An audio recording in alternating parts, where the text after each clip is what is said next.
Eto, pag-usapan naman po natin mga ka-JP, itong mga palusot ni Harry Roque. Dahil nung nakaraan ay pinangalanan na nga po siya na naglalabi daw doon sa Pogo at kung saan doon din po nakita yung kanyang mga papeles, kasama po ng papeles nitong si AR, ganun din ang kanilang bank account na nakalagay pa doon di umano mga kababayan sa isang vault. 'Di ba? Itong si Harry Roque nagpapalusot na wala naman pinangalanan. Si Chairman Tenko, hindi naman niya sinabi na ako ay naglalabi. O, pakinggan nyo muna mga kababayan. Pakinggan muna natin ha. Pakinggan nyo lang sa background. Magandang araw po sa inyong lahat ha. Lilinawin ko lang po yung sa tingin ko ay mga maling balita na nababasa natin ngayon sa internet.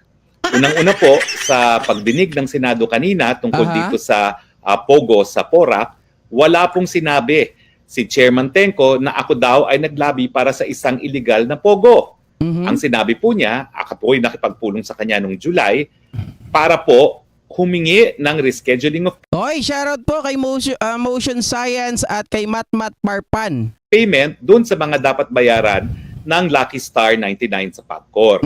Ang dahilan ay dahil itong si Miss Cassie Ong na sinamahan ko, nakakilala ko pong empleyado ng Whirlwind Corporation, isang service provider at yung nagpapaupa sa Lucky South 99, ay nabiktima ang Lucky South ng estafa. Yung pera na ibinigay sa kanilang representante sa PAGCOR, di umano, no? Si Dennis Cunanan. Saan kaya nilagay ni Dennis Cunanan yon? Kagaya mo rin ba si Dennis Cunanan?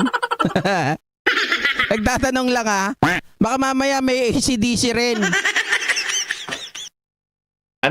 Ay hindi pala nakarating sa PAGCOR. Kaya nagkaroon sila ng isang sulat galing sa PAGCOR na naniningil ng mga pagkakautang. Ayun. So yan po naman ay inamin ni Chairman Tenko at ni Attorney Jeza Fernandez. Oy, talaga yun ba yung pagkakasabi ni Chairman Tenko? Hindi ata eh. Mamaya ka, Roque. Sigurado sa bunot ka dito kay Chairman Tenko. Wala pong napag-usapan tungkol sa lisensya. Kasi ang binanggit nga po ni Chairman Tenko doon ay kakalabas lang ng kanilang bagong guidelines para sa internet gaming.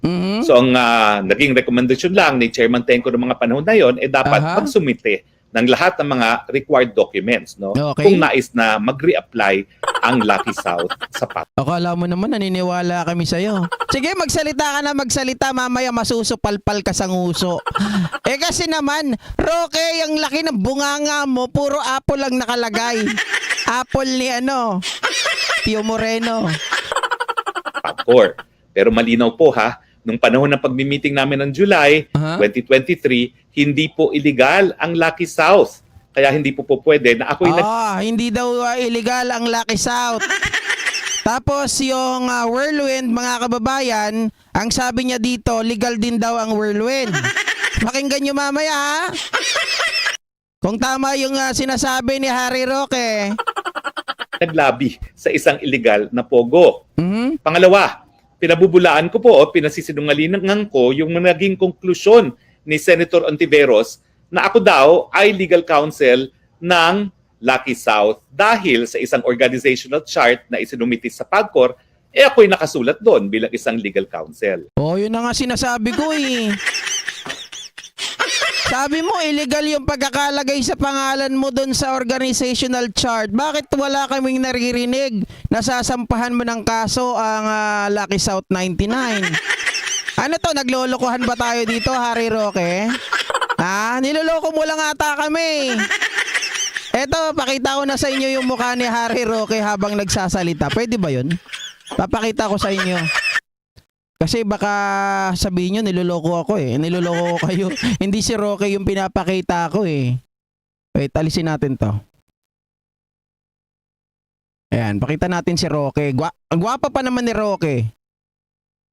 Roque. Teka lang ha. Ayusin ko lang konti. Papakita ko na sa inyo para pakita nyo yung mukha. Kung gaano kabait si Roque. Ang bait ni Roque rito eh. Sobrang bait. Pwede nang kunin ni Lord. Oh, ayan. Ma'am, para naman po maging ebidensya ang organizational chart na yan sa aking pagiging legal counsel sa Lucky Star, dapat nyo naman pakita na number one, na ako'y may kinalaman doon sa pagsumite ng organizational chart na yan. O di naman kaya, ako'y pumayag na ilagay ang pangalan ko dyan.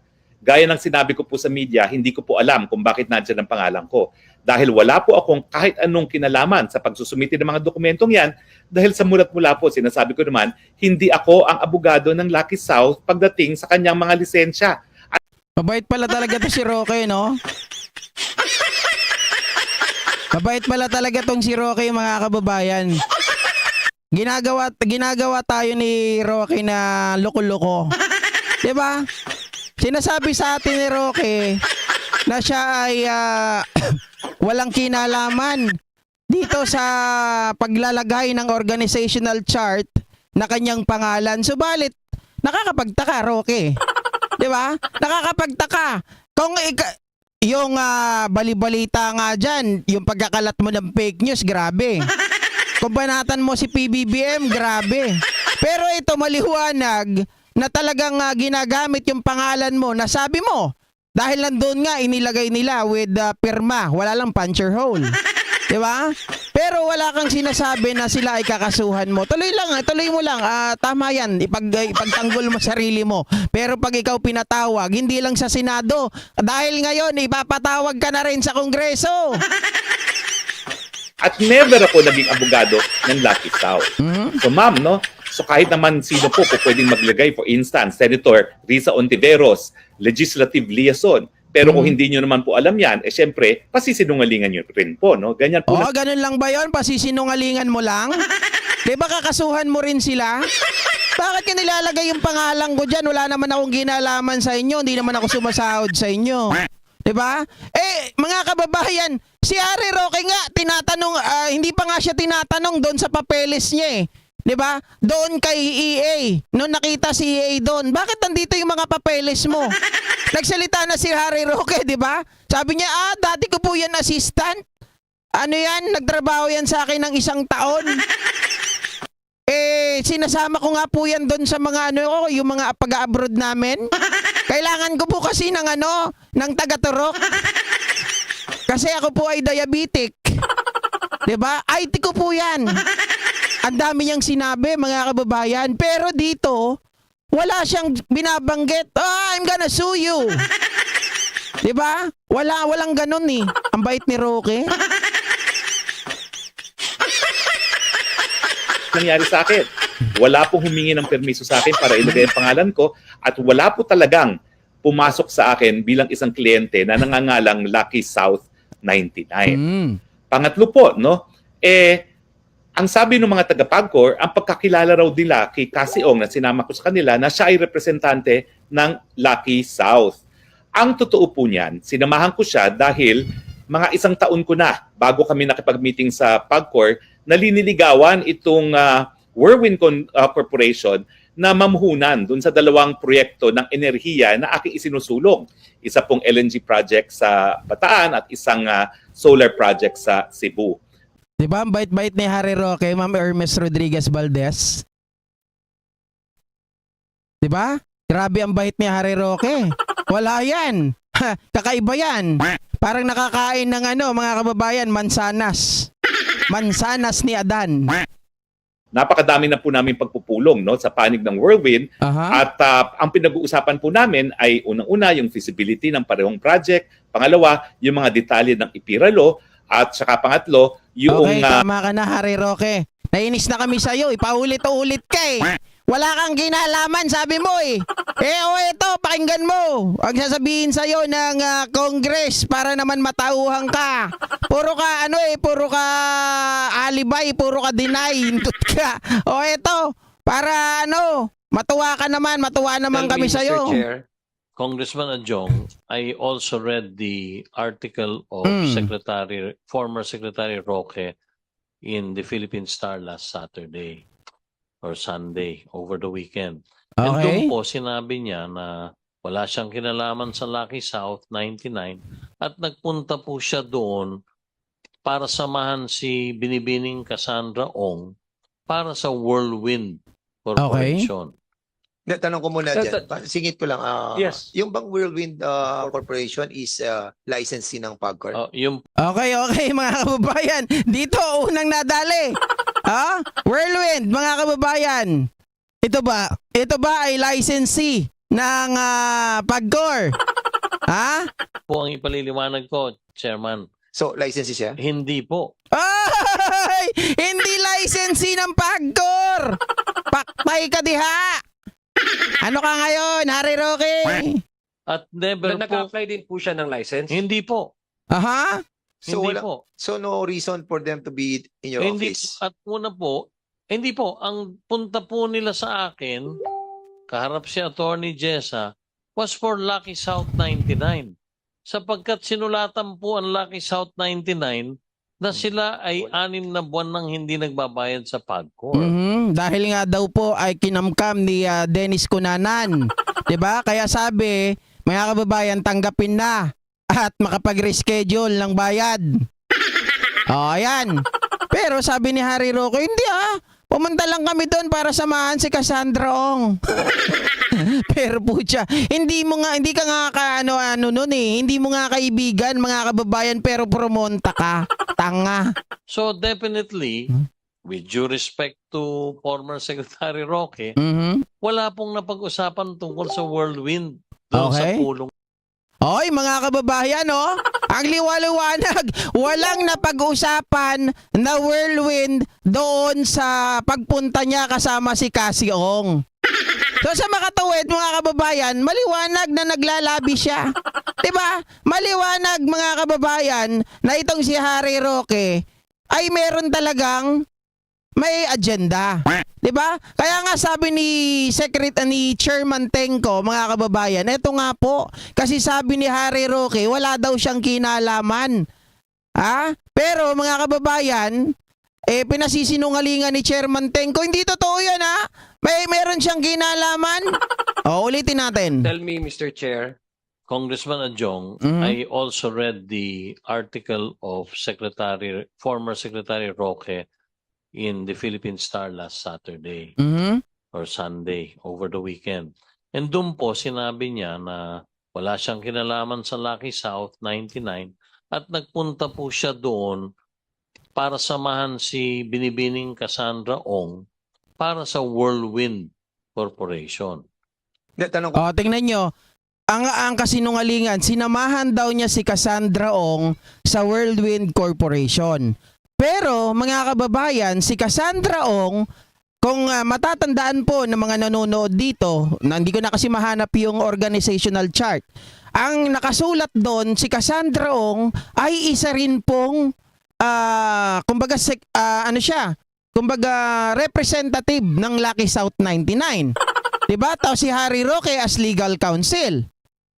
Tapos ngayon, kung iisipin natin, sabi mo ikaw ay may kinalaman lang sa Whirlwind. Pero nagpunta ka doon na ang pinag-uusapan ay Lucky South 99. 'Di ba?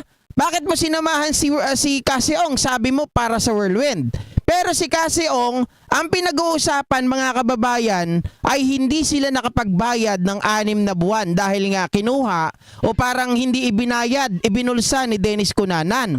Kaya nga sila nagre-request ng another schedule of payment, di ba? So maliwanag, mga ka-GP, na itong si Harry Roque ay sinungaling. Di ba? Ang sinungaling, kapatid ng magnanakaw. Ang sinungaling, kapatid ng baboy. Di ba? Harry Roque, ngayon ka magpaliwanag. Ang daming paliwanag sa page mo. Really appear before this committee hearing. And then so that we can ask the proper questions that should be asked and should be addressed, the concerns that should be addressed, Mr. is Chair. that a motion?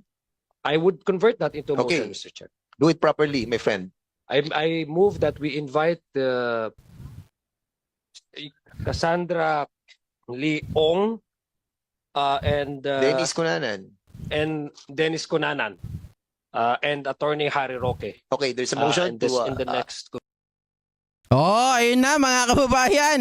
Pinapatawag na itong si Harry Roque sa Congress. Aattend ka kaya? Hoy, Harry Roque, dito pinapatawag ka na. Iniimbitahan ka. Huwag kang assuming doon sa zona. Dito sigurado iniimbitahan ka, umattend ka ha. Baka mamaya Harry Roque hindi ka pa umattend. Grabe ka naman. Maliwanag dito, iniimbitahan ka nila. Ito po yung sinasabi ko sa inyo kanina.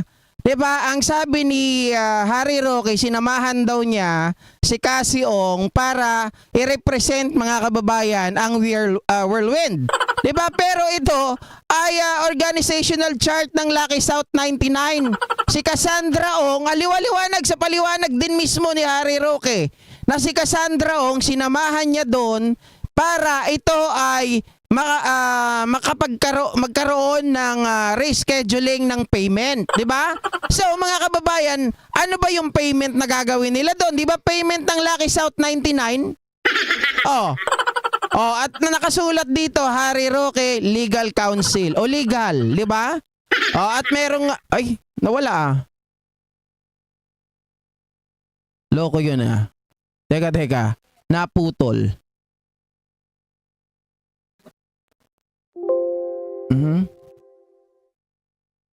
Teka lang ha, nawala eh, napindot ko. My bad. Ayun. Ayan oh, mga ka-JP oh, ang liwanag dito. Ayan oh, may certified true copy. 'Di ba?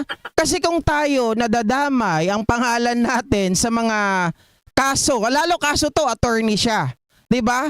Ang unang first thing that really come up to our mind is to sue yung mga tao ng Lucky South 99. Why you put my name on that record, on that organizational chart? 'Di ba? Pero wala tayong naririnig kay Harry Roque. Oh, so meron talagang ano dito, something Harry Roque. 'Di ba? Yung kay PBBM nga na hindi ka nabigyan ng pwesto, dami mong dada. Yung 20 pesos nga Harry Roque na sinasabi mo na pangako ni PBBM, ang dami mong kuda. Pero dito, legal matter, wala kang sinasabi?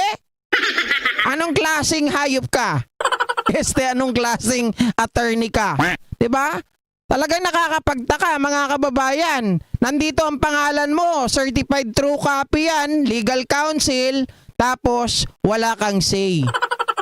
Pero sa 20 pesos, 'di ba? Sabi ni Haram, Harry Raquel ang name niya sa drag race. At Ray Sabugo, paano pupunta sa zona? Baka di mapigilan sarili magrarampa. Mega love shoutout, Beth Castillo Vlog at Clara. Cassandra Ong is also our corporator of Lucky South 99. That's exactly what I told you, mga kababayan. Di ba nakalagay naman dito, consultant, authorized representative. And the reason why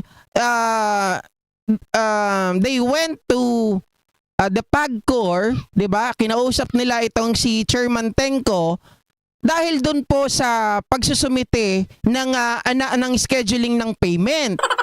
Maliwanag. Correct me if I'm wrong, na payment po 'yon for the Lucky South 99 and not for the Whirlwind. 'Di ba? Oh. So at saka bakit ka sasama doon? Wala ka naman kinalaman sa Lucky South 99. At pangalawa, mga kababayan, si Cassie Ong, hindi mo naman din kaibigan. 'Di ba? Nakakasama mo lang. Kung siya ay tauhan din ng Whirlwind, nakasama mo lang, bakit ka pupunta diyan? Alam mo naman sa sarili mo na kapag pumunta ako dito, kilalang tao ako, dati akong spokesperson ni Duterte, baka mamaya no need to tell. Yun na, alam na kagad nila that you are parang pinagkakalandakan mo yung sarili mo, 'di ba? Sabi ni Ray Sabugo, Attorney Chupaeng. Maliwanag, mga kababayan. Kaya kahit anong pagsisinungaling ni Harry Roque, maganda nga dito, Harry Roque, sigurado, kahit anong mangyari kapag ikaw pinatawag at pumunta ka doon sa Congress, ay talagang pupunta po ako. 'Di ba? Hihilingin ko talaga yan. Okay? So ayan mga kababayan ha, sana po ay medyo ano lang ha, kasi sa totoo lang, kulang tayo sa topic ngayon, dalawa lang talaga yung topic natin dahil nga aligaga ako kagabi hanggang kaninang umaga, hirapan ako doon sa pagkawala ng Facebook page natin. Pero gusto ko muna batiin ang lahat ng mga naririto bago po tayo magpaalam. Christopher Igot, this time Harry Roque becomes a hurry rookie. At Apo Lakay, correct. At Joseph Deloy, baby gandang Harry, sabi ko na, Serena. Oink oink. At sabi ni Clara, Cassandrong, okay. Lionel Tayas, Roqueta Mama Baklang Harrieta, the more edits the merrier. At Ma'am Esteban ako, magtatago na rin yan. Ma'am Esteban ako, wala na yung FB natin na ano po yun, na hack kagabi. Sabi niya Hermes Rodriguez Valdez, at para maka-renew ay may nagbabayad ng tax same time na kinakausap mga taga-PAGCOR. At Apo Lakay, sana itanong din yung tungkol sa Pogo sa Maribeles Bataan na ang balita si Bibi Gandang Hari ang may-ari. Di ba?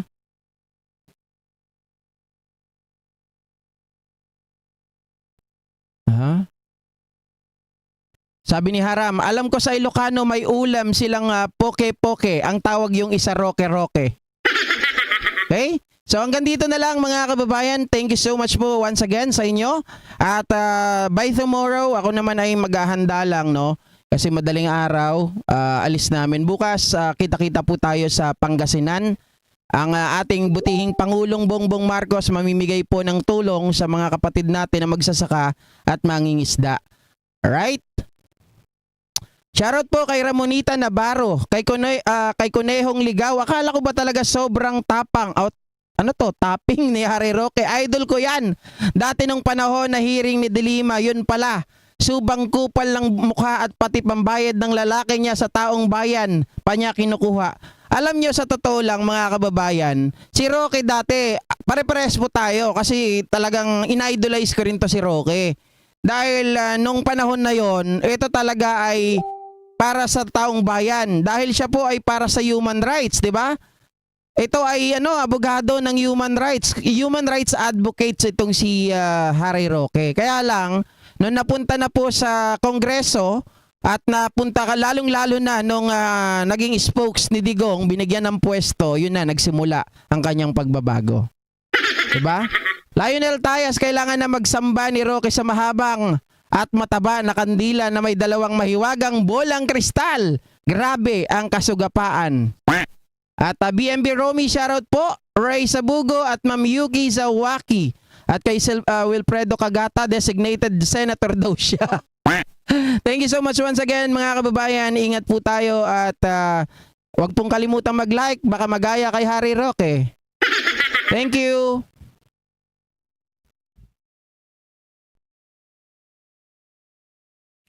Panahon na ng pagbabago, dahil sa ito ay kinakailangan. Tayo na magtulong-tulong na maunlarin ang mahal.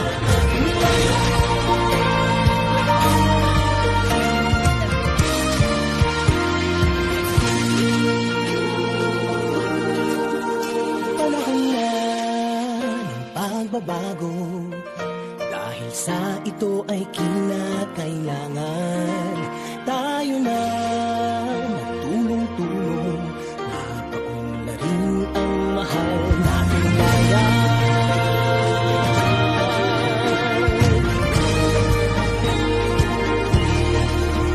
Panahon na magbabago, at iayos ang mga dapat ayusin. Dapat na maging tungkulin ng bawat mamamayan dito sa atin. Ng pagbabago patungo sa pag-asenso, magsikap ng mabuti at nang guminhawa tayo. Ang malaki natin sa mundo at ipamahal.